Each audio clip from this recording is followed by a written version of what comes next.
కేంద్ర హోంశాఖ సహాయ మంత్రి బండి సంజయ్ గారి కుమారుడి మీద పోక్సో కేసు నమోదైంది. ఇప్పటివరకు అరెస్ట్ చేయలేదు. బండి సంజయ్ గారి కుమారుడి మీద పోక్సో కేసు నమోదు చేశారంటే చాలా ఎవిడెన్స్ ఉంటాయి. ఏమి ఎవిడెన్స్ లేకుండా కేసు అయితే నమోదు చేయరు. ఎందుకంటే ఆయన కేంద్ర మంత్రి కుమారుడు అయితే ఆయన్ని అరెస్ట్ చేయాలన్నా, ఆయన మీద కేసు నమోదు చేయాలన్నా చాలా ఫార్మాలిటీస్ ఉంటాయి, చాలా ఎవిడెన్స్ కలెక్ట్ చేసిన నెసెసరీ ఉంటుంది. సో ఆయన మీద కేసు నమోదు చేశారంటే ఆయన మీద గట్టిగానే ఉన్నాయి వివరాలు, ఆ ఎవిడెన్స్ కూడా ప్రాపర్గానే కలెక్ట్ చేసే ఉంటారు. కానీ ఇప్పటివరకు అతన్ని అరెస్ట్ చేయలే. ఎందుకంటే ఆయన కేంద్ర హోంశాఖ సహాయ మంత్రి కాబట్టి పై నుంచి కింది వరకు ఫుల్ ప్రెజర్ ఉంటుంది పోలీసుల మీద. అందుకని చెప్పేసి ఇప్పటివరకు అరెస్ట్ చేయలే. కానీ చాలా దౌర్భాగ్యం. ఈ ప్రజాస్వామ్యంలో ప్రైమ్ మినిస్టర్ అయినా, కామన్ మ్యాన్ అయినా తప్పు చేస్తే శిక్షలు అనుభవించాల్సిందే. దాంట్లో ఎటువంటి డౌటే. కానీ ఇప్పటి వరకు అతన్ని అరెస్ట్ చేయలేదు అంటే దాని వెనుక మొదలవి ఏంటి అంటే, బీజేపీ నాయకుల కొడుకులు తప్పులు చేస్తే వాషింగ్ మిషన్లు వేసి బయట వేస్తే వాష్ అయిపోయినట్టుగా అనిపిస్తుందా? చట్టానికి వాళ్ళు ఏమన్నా సరే అతీతులా? అర్థం కావడంలా. ఇదే బండి సంజయ్ కేటీఆర్ గారిని ఉద్దేశించి ఎన్ని మాటలు అన్నాడు? నువ్వు మీ అబ్బకి పొట్టలేదు, నువ్వు డ్రగ్స్ తీసుకున్నావు, నువ్వు హీరోయిన్లతో తిరిగినావు అని చెప్పేసి నోటుకు వచ్చేట్టు వాగాడు. ఇదే బండి సంజయ్ తిరుమల లడ్డూకి సంబంధించి ఎన్ని అవాస్తవ మాటలు మాట్లాడాడో మనందరం కూడా చూసాం. దేవుడు ప్రతి ఒక్కటి కూడా గమనిస్తూ ఉంటాడు.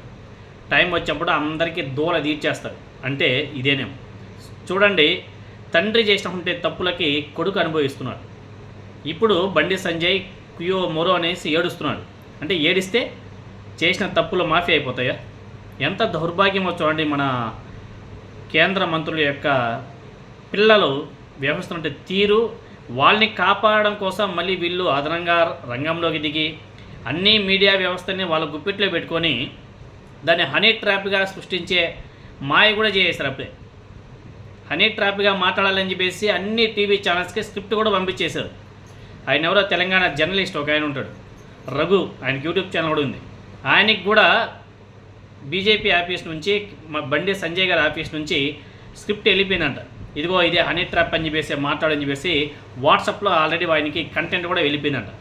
ఎంత దౌర్భాగ్యంగా వ్యవహరిస్తుందో ఒకసారి ప్రజెంట్ కూడా ఆలోచన చేయవలసిన అవసరం కూడా ఉంది. హనీ ట్రాప్గా మార్చాలనే వీళ్ళ యొక్క ఆలోచన విధానం ఎంత దరిద్రంగా, ఎంత నీచంగా ఉందో ప్రతి ఒక్కరు కూడా ఆలోచన చేయవలసిన అవసరం కూడా ఉంది. అయ్యా సజ్జనార్ గారు, మీరు గతంలో ప్రియాంక అనే ఒక మహిళని ఎవరో నలుగురు ఏదో చేశారని చెప్పేసి ఆ నలుగురిని ఎన్కౌంటర్ చేశారు కదా, చాలా గొప్పదే. తప్పు చేసిన వాడికి శిక్ష తప్పదు. మరి ఆ నలుగురిని ఎన్కౌంటర్ చేసినటువంటి మీరు ఇప్పుడు సేమ్ అలానే ఒక 17 ఏళ్ల మహిళని, బాలికని ఆ విధంగా చేస్తే అతని మీద పోక్సో చట్టం కింద కేసు కూడా నమోదు చేసిన తర్వాత కూడా ఇప్పటివరకు అతని మీద యాక్షన్ తీసుకోవద్దంటే చాలా బాధాకరమైన విషయం. ఇప్పుడు ఆ నలుగురిని ఆ రోజుల్లో నలుగురిని మీరు ఎన్కౌంటర్ చేసిన విధంగా ఇప్పుడు ఇతను కూడా ఎన్కౌంటర్ చేసే దమ్ముందా? చేయొచ్చు కదా. ఏం కేంద్ర మంత్రుల పిల్లలు అయితే చట్టాలు ఒకలా పనిచేస్తాయా? కామన్ పీపుల్స్ అయితే చట్టాలు ఇంకొకలా పనిచేస్తాయా? ఇది ఎంతవరకు సమంజసం? అసలు తెలంగాణలో రేవంత్ రెడ్డి గారి ప్రభుత్వం ఇప్పటి వరకు ఏం చేస్తుందో, ఎందుకు అరెస్ట్ చేయలేదో, ఎందుకు కాంగ్రెస్ నాయకులు ప్రశ్నించడం లేదో మనకైతే అర్థం కావడం లేదు. అసలు ఏ ఒక్క కాంగ్రెస్ నాయకుడు కూడా బయటకు వచ్చి తనకి ఖండించలే. కేంద్ర మంత్రి కూడా చేసింది తప్పు అని చెప్పేసి ఎవరు కూడా మాట్లాడలే. అతని మీద కఠినమైన చర్యలు తీసుకుంటామని చెప్పేసి మాట్లాడలే. అతని మీద కేసులు కూడా నమోదు చేస్తామని చెప్పేసి ఎవరు కూడా మాట్లాడంలే. అంటే తెలంగాణలో బీజేపీకి, అదేవిధంగా కాంగ్రెస్ పార్టీకి ఏమైనా ఇంటర్నల్గా పొత్తులు ఏమైనా ఉన్నాయా? అసలు ఏంటి వీళ్ళు?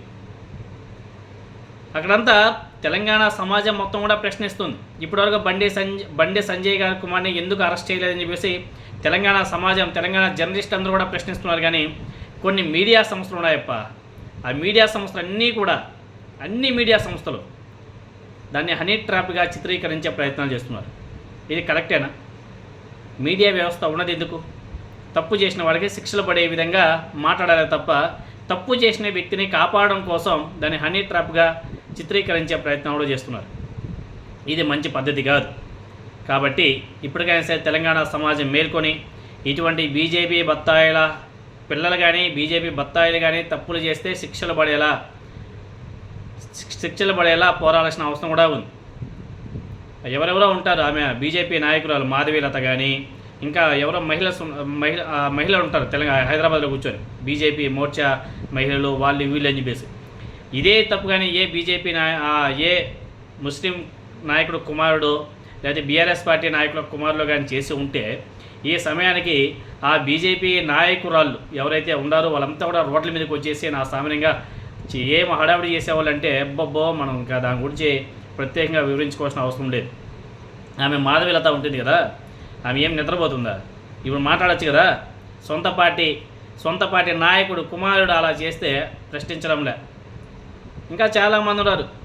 ఇంకా ఎవరెవరు కరాటి కళ్యాణి, తర్వాత ఇంకెవరో ఆమె ఇంకొక యాక్ట్రెస్ ఉంటుంది మాధవీలత, ఆమె కానీ వీళ్ళంతా ఎందుకు మాట్లాడడంలే? ఏపీ బీజేపీ నాయకులు ఎందుకు ప్రశ్నించడంలే? ఎందుకు క్వశ్చన్ చేయడంలే? మన పవన్ కళ్యాణ్ గారు ఎందుకు స్పందించడంలే? మహిళల మీద చెయ్యి వేస్తే తలలు తీసే చట్టాలు తీసుకొస్తాయని చెప్పేసి మాట్లాడారు కదా పవన్ కళ్యాణ్ గారు. ఇప్పుడు ఆయన సపోర్ట్ చేసే బీజేపీ నాయకుడు కేంద్ర హోం సహాయ మంత్రి కుమారుడు చేసిన తప్పుని ఖండించలేని దౌర్భాగ్య పరిస్థితుల్లో మన నాయకులు ఉండారు అంటే తప్పుని వీళ్ళు ఏ విధంగా ఎంకరేజ్మెంట్ చేస్తున్నారో దీన్ని బట్టి మనం అర్థం చేసుకోవాల్సిన అవసరం కూడా ఉంది. కాబట్టి సజ్జనార్ గారు ఆనాడు ప్రియాంక విషయంలో ఏ విధంగా అయితే నలుగురిని మీరు ఎన్కౌంటర్ చేశారో అదే విధంగానే ఈ తప్పు చేసినటువంటి వ్యక్తిని కూడా కేంద్ర హోం సహాయ మంత్రి కుమారుడు బండి సంజయ్ గారి కుమారుడిని కూడా అలానే చేసే అవకాశాలు ఏమైనా ఉన్నాయా? లేకపోతే అతని మీద కేసులు కట్టి జైలుకు పంపే అవకాశాలు ఏమైనా ఉన్నాయా అని చెప్పేసి తెలంగాణ సమాజం మొత్తం కూడా ప్రశ్నిస్తుంది. మరి దీని మీద తెలంగాణ పోలీసులు, తెలంగాణ ప్రభుత్వం ఏ విధంగా స్పందిస్తుందో చూడాలి.